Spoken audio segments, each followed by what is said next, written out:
Hi everyone, Mr. A here. Today we're going to talk about absolute value. So what is an absolute value, or what does the symbol look like? They are two straight bars that surround any entity, and anything can go in here. You could have the absolute value of 4, the absolute value of x, the absolute value of x minus 4, or any combination of terms or expressions.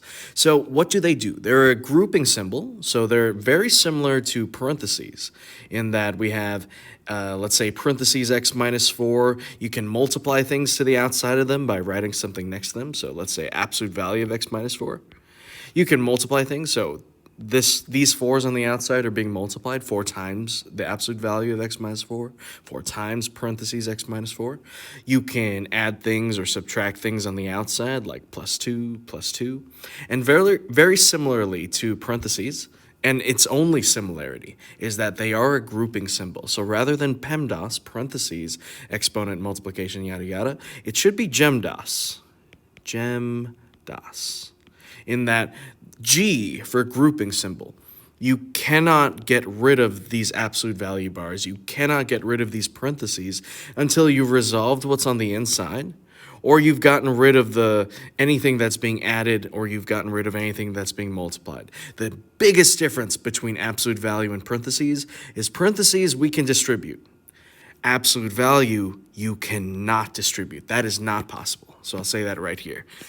Cannot distribute across absolute value.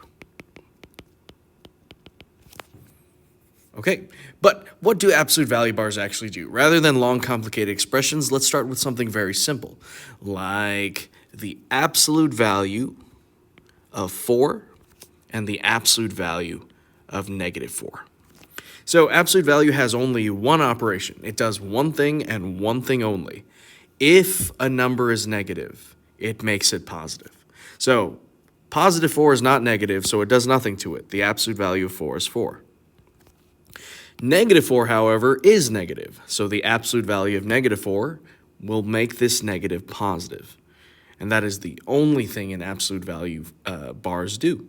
So, in essence, we say absolute value finds the distance a number is from 0. So what that would look like on a number line, let's say I have 0 in the middle. I have positive 4 here and negative 4 here. If I ask you, what is the absolute value of negative 4? What I'm really asking you is, what is the distance that 4 is from 0? Negative 4 is from 0. Well, if you count negative 4, negative 3, negative 2, negative 1, 0, the distance negative 4 is from 0 is 4. So the answer is 4. We can't have a negative distance. We can go in different directions and opposite directions, but the distance we travel will always be a positive value. Same thing with lengths and measurements, so they'll always be positive. So similarly, what is the distance positive 4 is from 0? So we measure that, and the distance, or the absolute value that positive 4 is from 0, is also 4. 4, 3, 2, 1, 0. We have units of 4. So absolute value is distance. What does this tell us? The biggest thing we need to keep in mind when we're solving long equations like the absolute, or 4 times the absolute value of x minus 4 plus 2, the biggest thing we need to keep in mind is, when can this break? When do we lose answers? When do we have no solution? That's the biggest thing we have to check. So there is only one rule, one major rule that absolute values have. When do they break? They break when you have an absolute value, bars. And it doesn't matter what's inside it. It could be x, it could be 4, it could be 2x plus 3 minus y squared. It doesn't matter what's on the inside. If this equals a negative number, so negative anything, let's say negative 2. And specifically, I mean a negative value that will never change. So if I gave you this equals negative 2x, that won't break it, because there are things I could plug in for x that will make this not negative. Like, let's say a negative times negative 1 would make this positive. If whatever on the opposite side is negative, if whatever we're equaling to is negative, not possible. We will have no solution. Now, why is that? Let's go back to our example here. The absolute value of 4 is 4. The absolute value of negative 4 is 4. Absolute values turn negatives into positives, and they leave positive positives. So is it possible for me to ever write the absolute value of something equals negative 2? Well, the absolute value of 2 is positive 2. That is not negative 2. The absolute value of negative 2 is also positive 2. So getting an answer to be negative is not possible. So we might write no solution. We might write DNE for does not exist. Does not exist. Or we might write this symbol that you'll see often in answer keys or tests, which represents the set of all solutions is empty. We would say, how many solutions to this exist? There are none. So we say it's the null set, or we say it's the empty set. There are no solutions. The set is empty. All of these are valid ways of saying no solution. Okay, so let's see an example of this in action. The very basics of it, if I go back to this idea that 4, the absolute value of 4 is 4, and the absolute value of negative 4 is also 4, then I could say, well, what happens if I look at this algebraically? The absolute value of x equals 4. What are the possible things I could put here that make this true? Well, I could put a positive 4 or I could put a negative 4. In essence, we undo absolute value bars by splitting it up into its two possibilities. We cannot do this until the absolute value bars are isolated. So step 1 is always isolate the absolute value and whatever's inside it. Doesn't matter how big the thing is on the inside of the absolute value bars, as long as the absolute value bars themselves are isolated. Isolate the absolute value, let's say the bars, yeah. So what does that mean? If I have something like 4 times the absolute value of x minus 4 plus 2, they are not isolated. I would have to get rid of the 2 first and then get rid of the times 4. Have to get the bars by themselves. So right now, nothing's being multiplied on the outside. Nothing's being added or subtracted. We have it all by itself. We could say and split it up into its two possibilities. X is both positive 4 and x is its opposite. So whatever is on this side of the equal sign, we just write its opposite. So the opposite of positive 4 is negative 4. And we have our answer. What are the two values that make this true?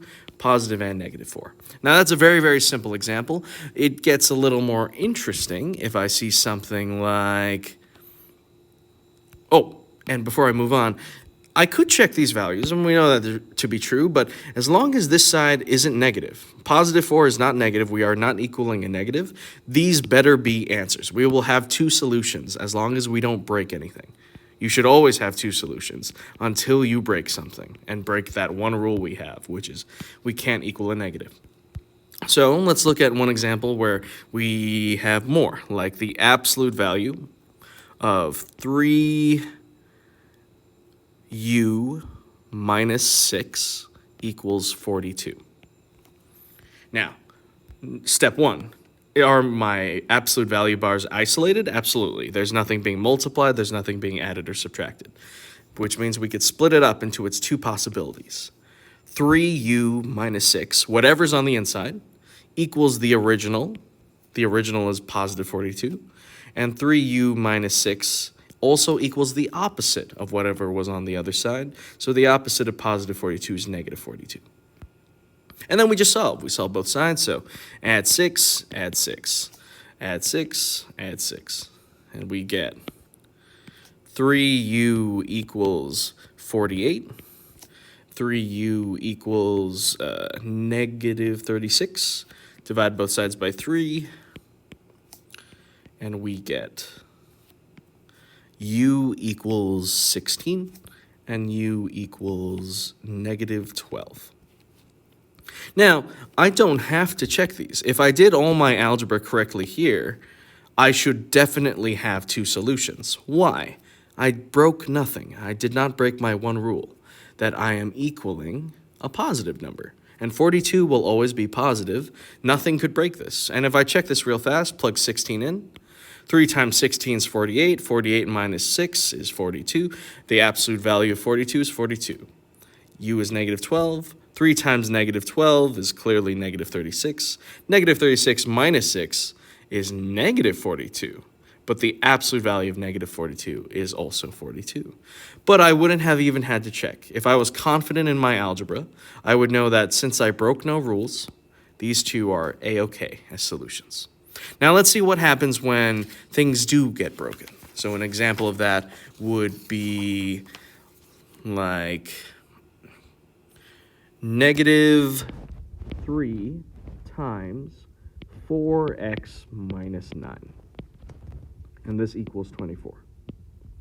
Now we have to still do step 1, which is you can't split up this absolute value. We can't even worry if this has a solution until the absolute value bars are isolated. And right now I have a negative 3 multiplied out front. Let's divide both sides by negative 3. And we get the absolute value of 4x minus 9 equals negative 8. And right here I could stop. I don't have to go any further. Not that I shouldn't, but I don't have to. Because I broke my one rule, that I have an absolute value bar equal something negative. And even more importantly, nothing I plug in for x will ever make negative 8 not negative. It'll always be negative 8. It's a constant. So right here I could say stop, done, no solution. Null set, no solution. But let's say you do go further, and just to show very clearly that this will have no solution, split it up into its two parts. 4x minus 9 equals negative 8, and 4x minus 9 equals the opposite of negative 8, which is positive 8. Solve it out.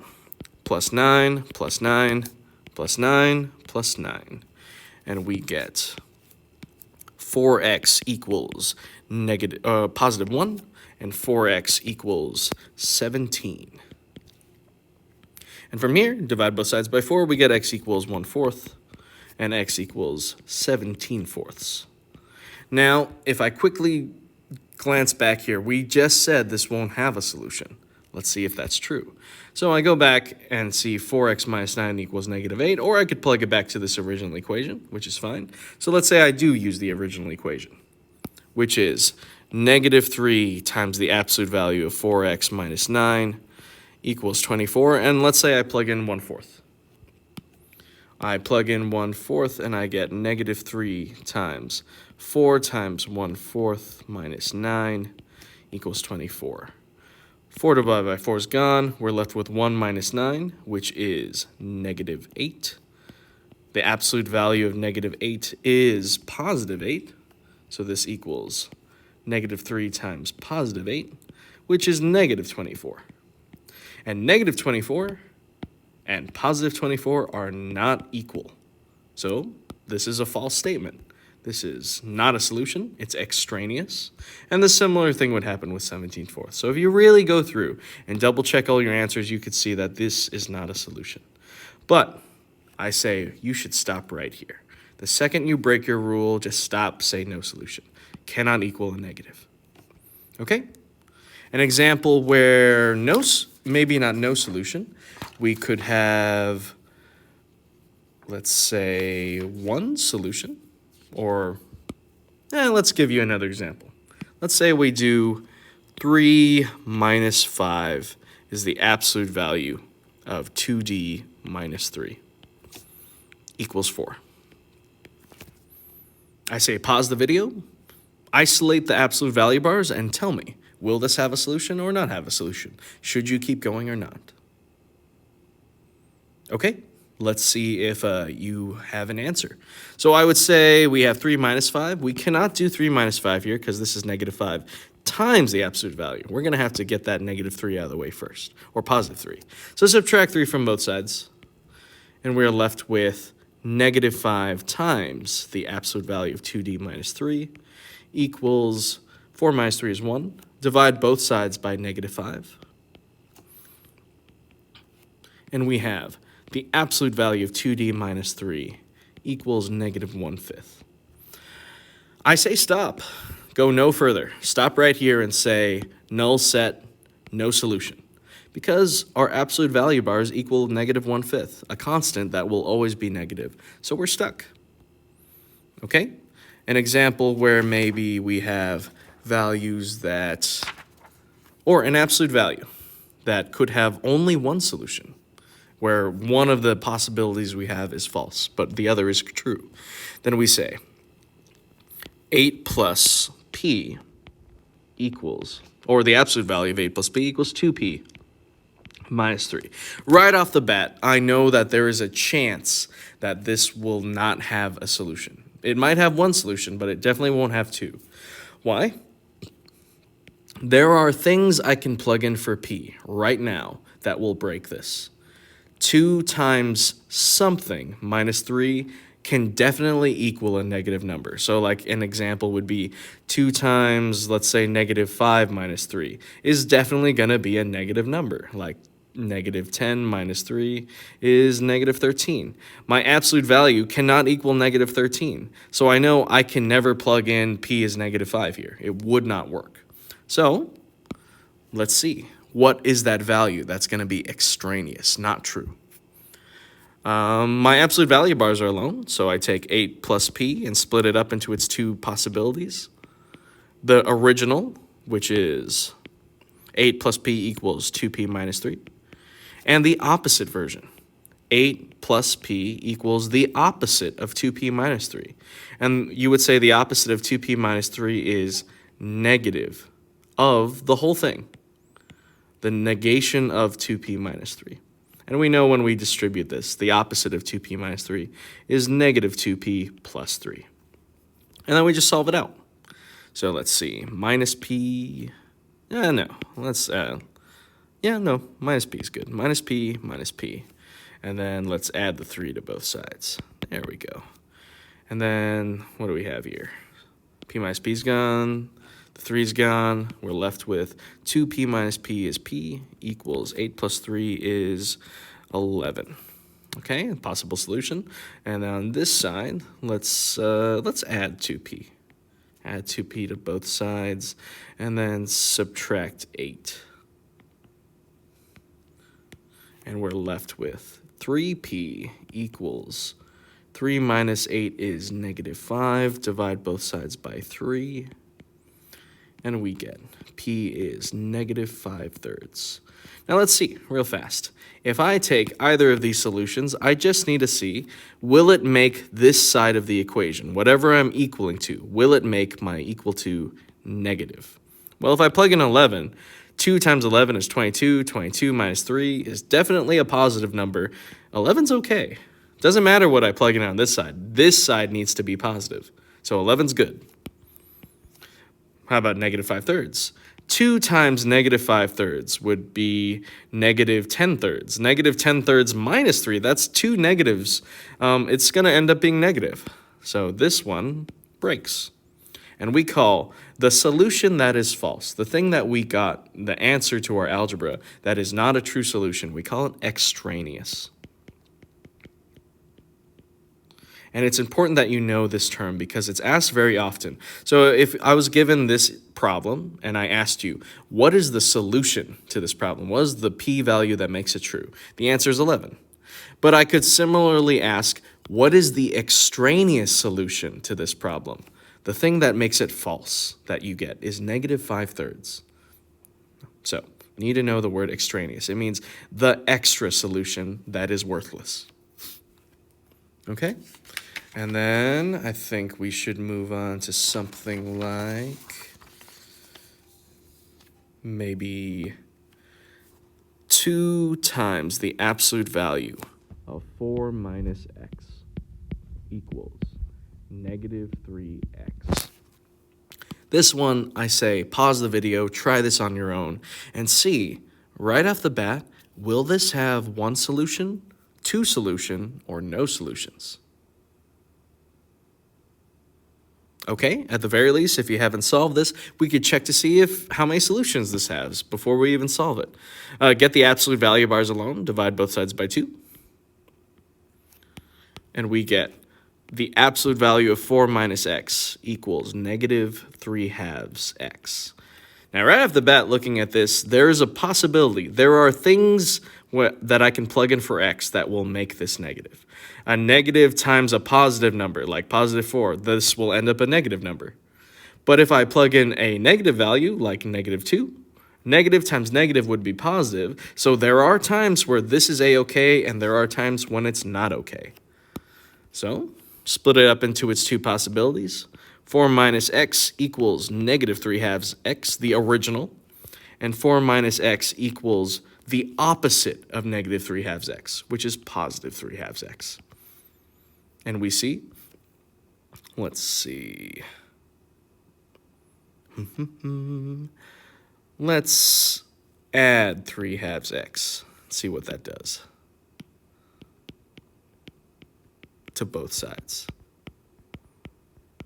Okay, 3/2 x minus x, that's the same thing as 3/2 minus 1, which is the same thing as 3/2 minus 2 over 2, which is just 1/2. So we're going to end up with 4 minus 1/2 x. Oh, plus 1/2 x, plus 1/2 x, because 3/2 is bigger. There we go. Equals 0. Let's subtract the 4 over. And we get 1/2 x equals negative 4. Multiply both sides by 2. And x equals negative 8. Okay? I think that's a solution already, because negative times a negative would give me positive. That one works out. Let's see here. Let's add x to both sides. Add x, add x. We get 4 equals 3/2 plus 2/2 is 5/2. Multiply by its reciprocal, 2/5. And we get x equals 2 times 4 is 8, 8/5. 8/5 times a negative number. It doesn't even matter what the fraction is. A positive number times a negative number ends up negative. This won't work. It would end up having our absolute value bars equaling a negative number, and that's not okay. So we have one solution, x equals negative 8, and we have an extraneous solution, a false solution. And that's the lesson.